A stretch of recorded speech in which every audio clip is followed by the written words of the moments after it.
Hi friends, చూడండి మా ఇంట్లో బోటీ అయితే వండుతున్నాను. జీలకర్ర అయితే వేసినాను. చూడండి ఫ్రెండ్స్, ఇగో నీట్గా కడిగి ఉడకబెట్టిన బోటీ అంతే స్కిన్ తీసి కరివేపాకు అయితే వేస్తున్నాను. చూడండి, మనకి ఎంత కావాల్సినంత కరివేపాకు. ఎవరి ఇంట్లో ఎక్కువ తింటారు తక్కువ తింటారు, దానిది ఏం లేదు, చెప్తున్నాను. చూడండి, దంచుకున్న ఎల్లుల్లిపాయ అయితే వేసాను. చూడండి, పచ్చిమిర్చి అయితే వేసాను. అన్నీ డ్రై అయ్యేలాగైతే చేస్తున్నాను. చూడండి ఫ్రెండ్స్, చూడండి డ్రై అయిపోయింది. బోటీ అయితే వేస్తున్నాను. నీట్గా కడుక్కున్న బోటీ.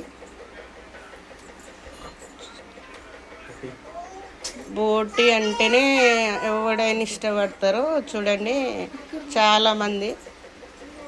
ఎంత ఫ్రెష్గా కడిగాను. దాన్ని కడగడానికి చేయడానికి 1 గంట పడుతుంది.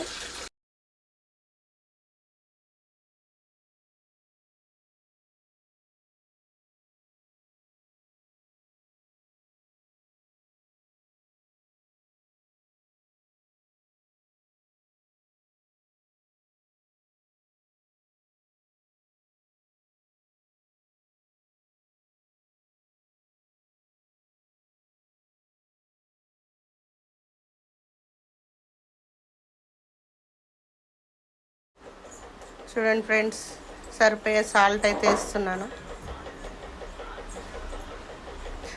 మనకంటే కొంతమంది ఎక్కువ తింటారు, కొంతమంది తక్కువ తింటారు.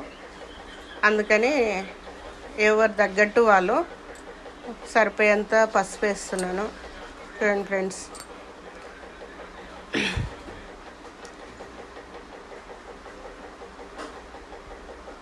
బోటి మాత్రం బాగా ఆయిల్లో, అంటే దాంట్లో కొవ్వు కూడా ఉంటుంది.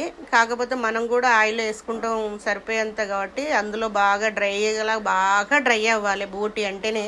ఎందుకంటే ఏ కూర ఎలా వండినా ఏమి కాదు, కానీ ఈ కూర మాత్రం కొద్దిగా బాగా వండకపోతే నీసు వాసన వస్తుంది.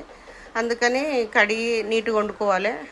సరిపోయేంత ఏలకుల వంకాయలు, సరిపోయేంత చెక్క, సరిపోయన్ని ధనియాలు, దాన్ని వేగించిన ధనియాలు. ఇవి మాత్రం పచ్చి వేగించలేదు, ఈ ధనియాలు మాత్రం వేగించాము. దాన్ని మాత్రం మిక్సీ పట్టేసుకుంటున్నాం. చూడండి, మిక్సీ అయిపోయింది. చూడండి, పట్టిన మసాలా డ్రై అయితే అయిపోయింది. టమాటా వేసిన 4 కానీ అదైతే పెట్టలేదు ఫ్రెండ్స్. చూడండి, కాకపోతే సరిపోయేంత కారం మనకు, అంటే కొంతమంది ఎక్కువ తింటారు, కొంతమంది తక్కువ తింటారు. కాకపోతే తెలంగాణలో అంటేనే కారం ఎక్కువ తింటారు. అది అందులో మేము మరీ వడ్రోలు అంటే మరీ ఇంకా ఎక్కువ తింటారు. కారం ఉప్పు లేనిదైతే అస్సలు తినలేరు కూడా. వాళ్ళకి ఎక్కువ ఉప్పు కారం ఉండాలి, ఎందుకంటే పనిచేసే వాళ్ళు కాబట్టి. అంటే కష్టపడే వాళ్ళు అని కాదు, ఎక్కువ తింటారు ఎప్పుడు ఉప్పు కారం లేనిది. చూడండి ఎంత మంచిగా డ్రై అయిపోయిందో బోటీ అయితే, ఎంత బాగుందో చూడండి. మా పిల్లలు ఆవురు అని చూస్తూ ఉంటారు. చూడండి ఫ్రెండ్స్, బాగా డ్రై అయిపోయింది.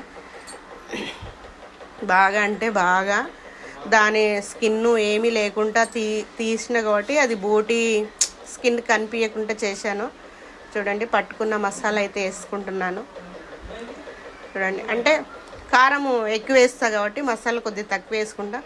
ధనియాలు ఎక్కువ వేసిన కాబట్టి అందులో మసాలా ఎక్కువ అనిపిస్తుంది. చూడండి, దంచుకున్న అయితే ఎల్లుల్లిపాయ వేస్తున్నాను. చూడండి, అంటే కచ్చిపెక్కి దంచుకున్న ఎల్లుల్లిపాయ పేస్ట్ వేసినాం, కానీ కాకపోతే ఎల్లుల్లిపాయ మళ్ళీ పైన కొద్దిగా చల్లుకుంటాను. మళ్ళీ ఏమన్నా స్మెల్ ఏమన్నా వస్తే దాంట్లో స్మెల్ రాకుంటాను. చూడండి, కొత్తిమీర అయితే వేస్తున్నాను. అది కూడా మన తగ్గట్టు, కొంతమంది ఎక్కువ వేసుకుంటారు, కొంతమంది తక్కువ వేసుకుంటారు. మా పిల్లలు అయితే ఎక్కువ వేస్తే తినలేరు, అందుకని తక్కువ వేస్తాను. చూడండి ఫ్రెండ్స్, బోటీ అయితే అయ్యింది. చూడండి ఎంత బాగా కానొస్తుందో. మళ్ళీ ఒకసారి అంతా కలుపుకుంటాను, ఎందుకంటే ఇవన్నీ వేసినాం కాబట్టి ఇంకేం కలపలేదు.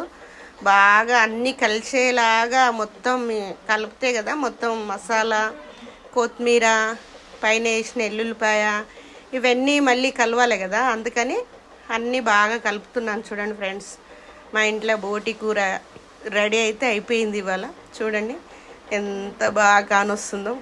ఎంత అంటే నేను ఎక్కువ ఫంక్షన్లకి అక్కడికి వెళ్తా, కానీ ఎప్పుడు తిన్నట్టు అనిపించట్లేదు. అందుకని మా పిల్లగాని వెళ్ళి తెమ్మని చెప్పాను. బోటి అయితే చూడండి అక్కడ అంతమందిలో ఎంత చేయలేరు కాబట్టి మేము ఇంట్లో కాబట్టి నీట్గా చేసుకుంటాం కాబట్టి అంత బాగా చేసుకున్నాం. చూడండి ఎంత బాగా ఇంట్లో తింటేనే తిన్నట్టు ఉంటుంది, బయట ఏడ తింటే తిన్నట్టు కనిపించదు మనకి. అందుకని బయట ఫంక్షన్లో కూడా బోటి అని ఏమి ఎక్కువ ఇష్టపడరు, మన ఇంట్లో చేసుకోవాలి బోటి. చూడండి ఇంత బాగా చేసుకొని తింటాం కాబట్టి చూడండి ఎంత ఫ్రెష్ ఎంత బాగా కానొస్తుందో బోటి. హాయ్ ఫ్రెండ్స్, అందరికీ బాయ్ ఫ్రెండ్స్.